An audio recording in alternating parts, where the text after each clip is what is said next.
Nandan family వల్లే నా మనవడి నిశ్చితార్థం ఆగిపోయిందని ప్రసాదరావు గారు జీవితాంతం చెప్పుకోరు?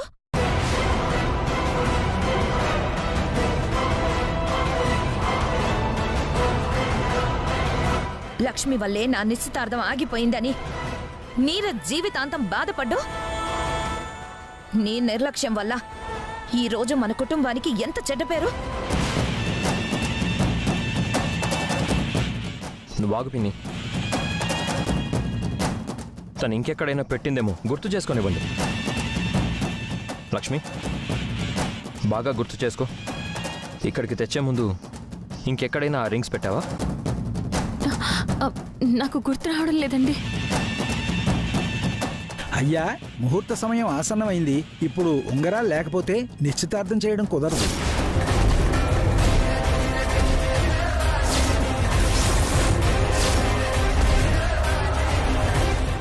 ఈ ముహూర్తం గనక దాటితే మరో 5 నెలల వరకు నిశ్చితార్థానికి ముహూర్తాలు లేవు.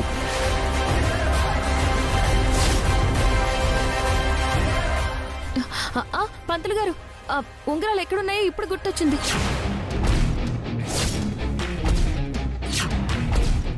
ఒక్క నిమిషం.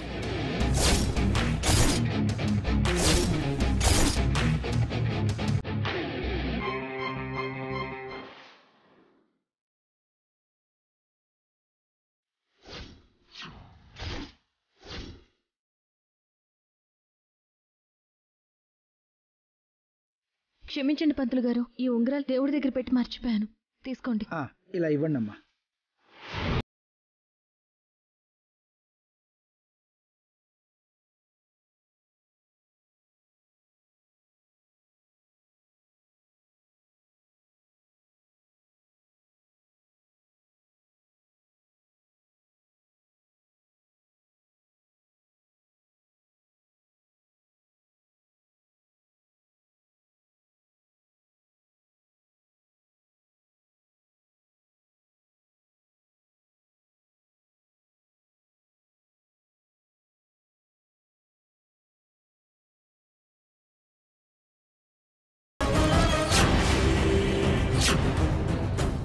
లక్ష్మి, నువ్వు ఆఖరి నిమిషంలో ఉంగరాలెక్కడున్నాయో గుర్తు చేసుకుని మా అందరికీ ఊపిరి పోసినట్లు చేశావు.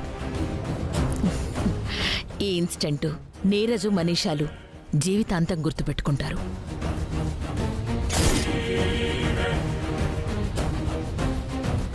పంతులు గారు, కార్యక్రమం మొదలు పెట్టండి. అలాగే అమ్మా. ముహూర్తోస్తు నిశ్చితార్థ శుభ సమయే సూర్యాదీనాం నవానాం గ్రహాణాం అత్యంత అనుకూలితా ఫలసిద్ధిరస్తు. ఓం ధ్రువం తే రాజా వరుణో ధ్రువం దేవో బృహస్పతిః ధ్రువం తైంద్రశ్చాగ్నిశ్చ రాష్ట్రం ధారయతాం ధ్రువం. అయం ముహూర్తస్య ముహూర్తోస్తు.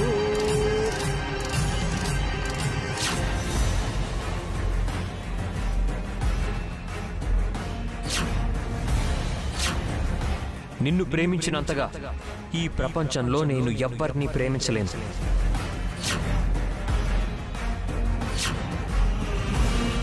మనిద్దరి మధ్యకి ఎవరు రారు.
కొడుకు సంతోషం నాకు ముఖ్యం. వాడు ఎవరితో ఉంటే వాడి బ్రతుకు బాగుంటుందో ఇకపై వాళ్లతోనే ఉండబోతాడు.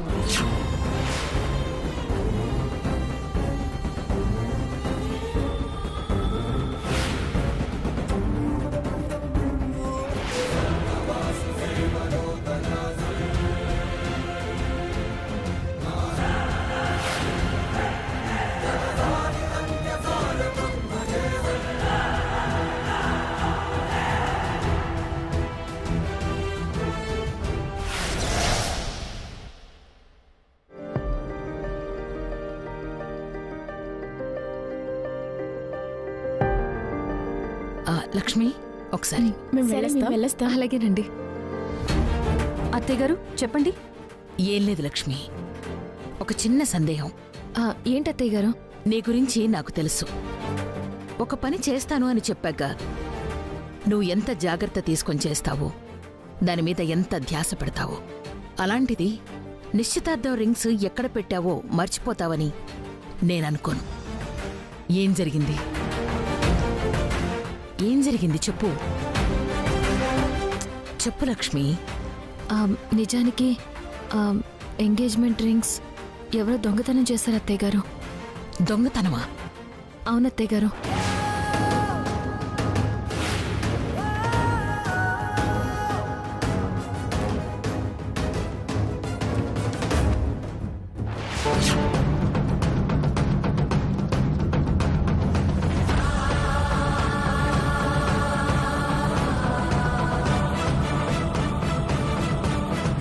ఇందులో రింగ్స్ లేవేంటి?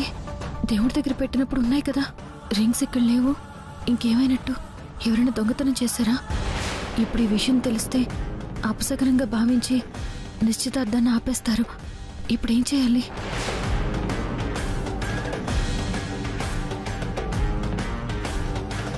వివేక్, ఎంగేజ్మెంట్ రింగ్స్ కనపడడం లేదు Vivek. What?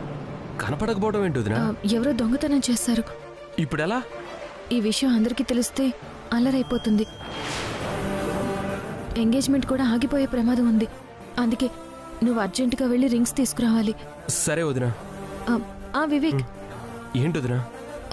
Same design rings ఉండాలి. నిన్న మనం షాపింగ్ చేసినప్పుడు చూసావు కదా. అలాగే వదినా, నేను చూసుకుంటాలే. ఓకే, సరే వెళ్ళు. అలా వివేక్ ని రింగ్స్ కోసం పంపించాను అత్తయ్య గారు. కానీ పంతులు గారు అడిగినప్పుడు ఆ రింగ్స్ లేవు కదా. అవును, వివేక్ రావడం కాస్త లేట్ అయింది.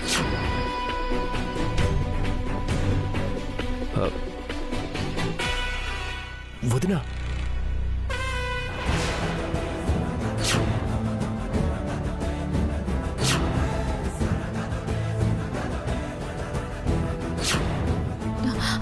పంతులు గారు, ఉంగరాలు ఎక్కడున్నాయో ఇప్పుడు గుర్తొచ్చింది.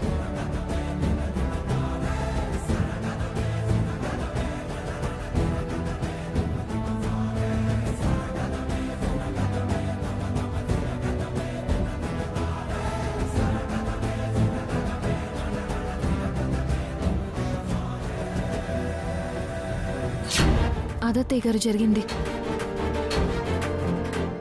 నిన్ను చూస్తుంటే చాలా గర్వంగా ఉంది లక్ష్మి. ప్రసాదరావు గారు నీ మీద పెట్టుకున్న నమ్మకాన్ని వమ్ము కానివ్వలేదు. పైగా మన కుటుంబం పరువు నిలబెట్టావు. నాకు చాలా సంతోషంగా ఉంది లక్ష్మి. నీ వల్ల నిశ్చితార్థం దిగ్విజయంగా జరిగింది. అందరూ ఆనందంగా ఉన్నారు.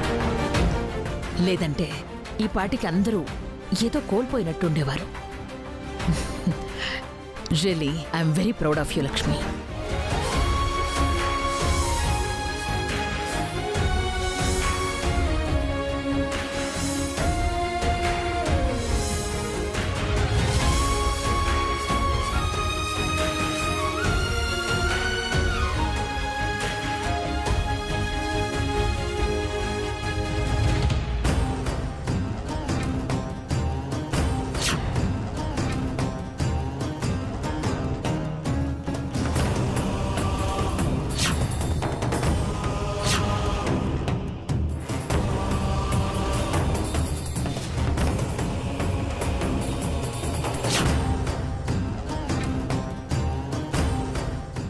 మిత్ర, జ్యూస్ తీసుకో. మన ప్రేమని కలల్ని ఊహల్ని అన్నీ కాల్చిపడేసి ఇప్పుడు కూల్ చేయడానికి చల్లగా కూల్ డ్రింక్ తీసుకొచ్చావా? నేనొక్కదాన్ని తప్పు చేసినట్టు మాట్లాడుతున్నావేంటి మిత్ర? ఆఫ్ కోర్స్ తప్పు చేసావు. తప్పించుకోవడానికి ట్రై చేయకు.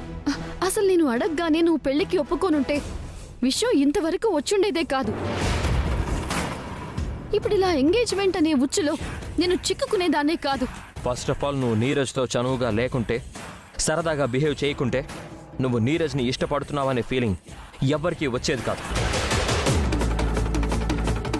అది వచ్చింది కాబట్టే సిచ్యువేషన్ నిశ్చితార్థం దాకా వచ్చింది. చేసిందంతా నువ్వు చేసి నన్ను అంటున్నావేంటి? ఒక్కటి అడుగుతాను, చెప్పు మిత్ర. సాఫీగా వెళ్ళిపోతున్నా నీ లైఫ్ గురించి ఆలోచిస్తున్నావే కానీ మనిద్దరం కలిసి జీవించబోయే లైఫ్ గురించి అసలు ఆలోచిస్తున్నావా? ఆలోచిస్తున్నాను కాబట్టే ఇంకొక 10 నెలలు నిన్ను ఎదురు చూడమన్నాను. ఆ 10 నెలల తర్వాత ఖచ్చితంగా నిన్ను పెళ్లి చేసుకుంటానని మాటిచ్చాను. కానీ నువ్వు ఆ 10 నెలలు వెయిట్ చేసావా? లేదు, తొందరపడ్డావు. ఆ తొందరపాటు ఫలితమే ఇప్పుడు నీరజ్తో నీకు జరిగిన నిశ్చితార్థం. మిత్ర, అవన్నీ పక్కన పెట్టు. ఇప్పటికైనా నన్ను పెళ్లి చేసుకోవటానికి నువ్వు ఒప్పుకుంటున్నావా లేదా? ఈ 2 రోజుల్లో మన పెళ్లి అయిపోతే ఇక ఈ నిశ్చితార్థాన్ని ఏదో రకంగా నేను క్యాన్సిల్ చేసుకుంటాను. ఇంత చెప్పినా నీకు అర్థం కావడం లేదా మనీషా? ఇంకోసారి చెప్తున్నాను విను. మరో 10 నెలలు ఎదురు చూసావా, నీ మెడలో తాళి కట్టి నిన్ను నా భార్యగా చేసుకుంటాను. నేను ఇప్పటికీ అదే మాట మీద ఉన్నాను, అప్పటికీ అదే మాట మీద ఉంటాను. ఏం చేయాలో ఎలా ఉండాలో నువ్వు నిర్ణయించుకో.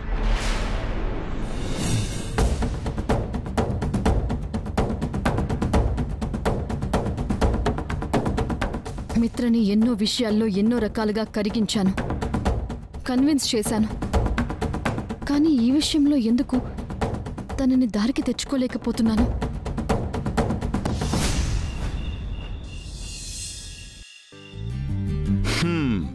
మొత్తానికి మనీషా ఎంగేజ్మెంట్ ఆ విధంగా ఫినిష్ అయింది.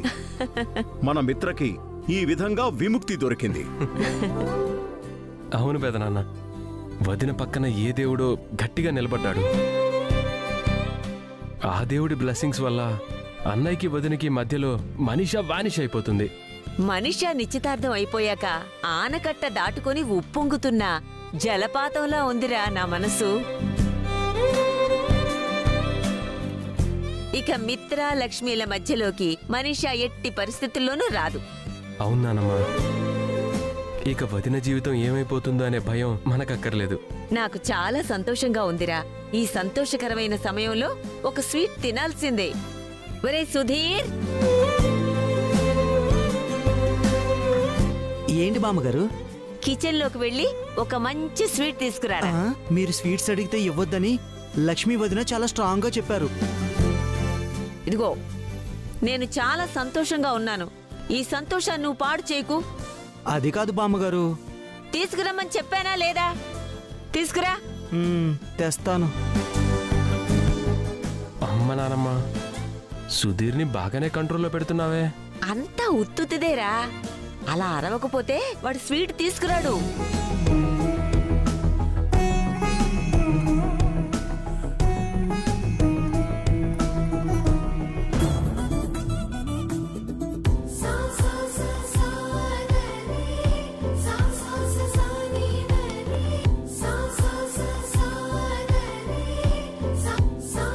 ఏంటి లక్ష్మి ఇది? బామ్మగారు, మీరేమైనా పసిపిల్ల ఇంకా పూసుకొచ్చినట్టు చెప్పడానికి? మీరు స్వీట్స్ తినకూడదు కదా? కనీసం సంతోషంగా ఉన్నప్పుడు కూడా ఒక స్వీట్ తినకపోతే ఎలా లక్ష్మి? ఇప్పుడు అంత సంతోషం ఎందుకో? మనీషాకి ఎంగేజ్మెంట్ అయిపోయింది కదా, దాంతో అందరి టెన్షన్స్ మటుమాయమైపోయాయి. అందుకే ఈ సంతోషం. టెన్షన్ పోయిందా?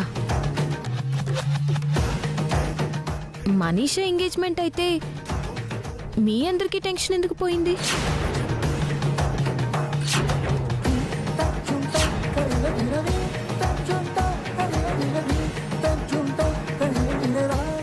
ఆనందంలో ఎక్కువగా వాగేసినట్టున్నాను.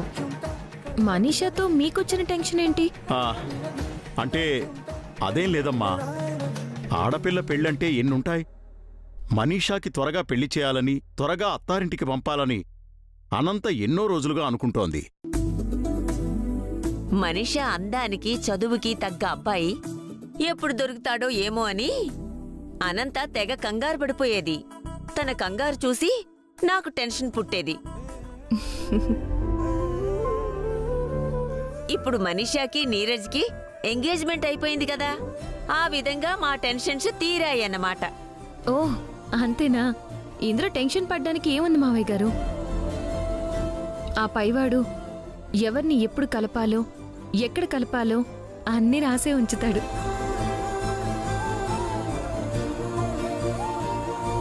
ఆ రాతలోనే నన్ను మిత్రగారిని కూడా కలిపాడు.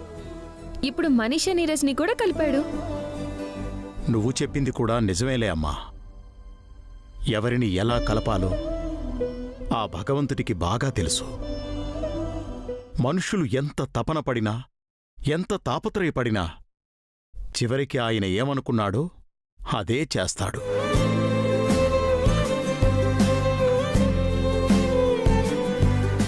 ఆయన ఎవరిని కలపాలనుకున్నాడు వాళ్లనే కలుపుతాడు. అది ఇప్పుడిప్పుడే మాకు బాగా అర్థమవుతోంది. పెదనాన్న, మీరు బాగా ఎమోషనల్ అవుతున్నారు. మరీ అంత ఎమోషనల్ అవటం కూడా మంచిది కాదు. లక్ష్మి, ఇప్పటికైనా అర్థమైంది కదా? నా సంతోషాన్ని పంచుకోటానికి ఒక స్వీట్ ఇవ్వమ్మా. మీ సంతోషాన్ని పంచుకోవడానికి ఈ సగం ముక్క చాలు. తినండి. నానమ్మా, నీకు సంతోషం ఎక్కువైపోయి కొత్త సమస్యలు తెచ్చిపెట్టేలా ఉన్నావు. ఆ నోరును కొంచెం అదుపులో పెట్టుకో, లేకపోతే మనీషా గురించి వదినకి తెలిసిపోతుంది. అవునరా, ఇందాక అనుకోకుండా నోరు జారాను. సరే సరే, ఇకనైనా దాన్ని కాస్త అదుపులో పెట్టు.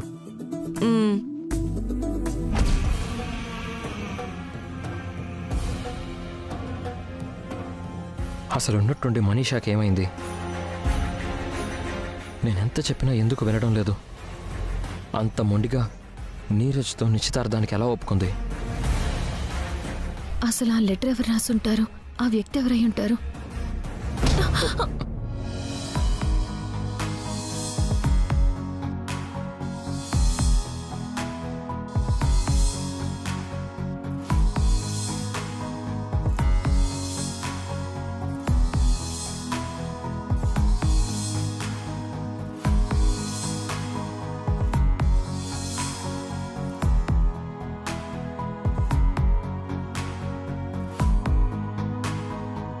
మిత్రగారు, దేని గురించి అంత దీర్ఘంగా ఆలోచిస్తున్నారు?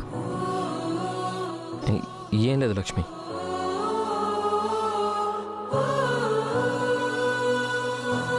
ఫోన్ మాట్లాడేసి వస్తాను.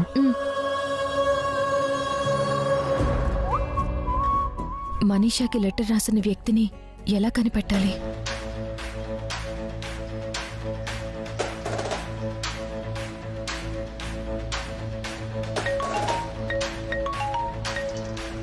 హలో. హలో నీరజ్. లక్ష్మి చెప్పు. మీ ఎంగేజ్మెంట్ వీడియో తీసిన సీడీ ఎప్పుడు వస్తుంది? బహుశా రేపు కానీ ఎల్లుండి కానీ రావచ్చు లక్ష్మి. ఎందుకు? ఏం లేదు నీరజ్, వస్తే నాకు ఒక కాపీ పంపిస్తావా? ష్యూర్ లక్ష్మి, తప్పకుండా. సరే నీరజ్, ఉంటాను. సరే లక్ష్మి. ఖచ్చితంగా నిశ్చితార్థం వీడియోలో మనీషా కోసం వచ్చిన తన బాయ్ ఫ్రెండ్ ఉండే ఉండొచ్చు. అతనెవరో కనుక్కోవాలి. అతని నుంచి మనీషాకి మునుముందు ఎలాంటి ప్రమాదం లేకుండా చేయాలి.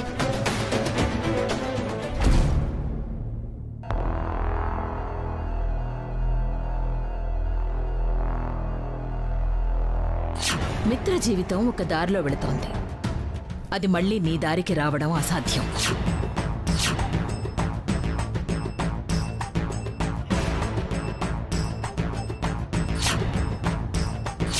మరో 10 నెలలు ఎదురు చూసావా? నీ మెడలో తాళి కట్టి నిన్ను నా భార్యగా చేసుకుంటాను. నేను ఇప్పటికీ అదే మాట మీద ఉన్నాను, అప్పటికీ అదే మాట మీద ఉంటాను.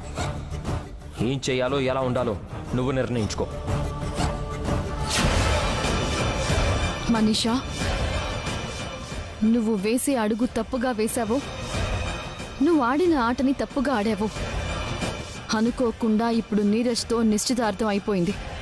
ఇక నుంచి ఆట ఆడే తీరు మార్చాలి. నేను వెళుతున్న దారి మార్చాలి.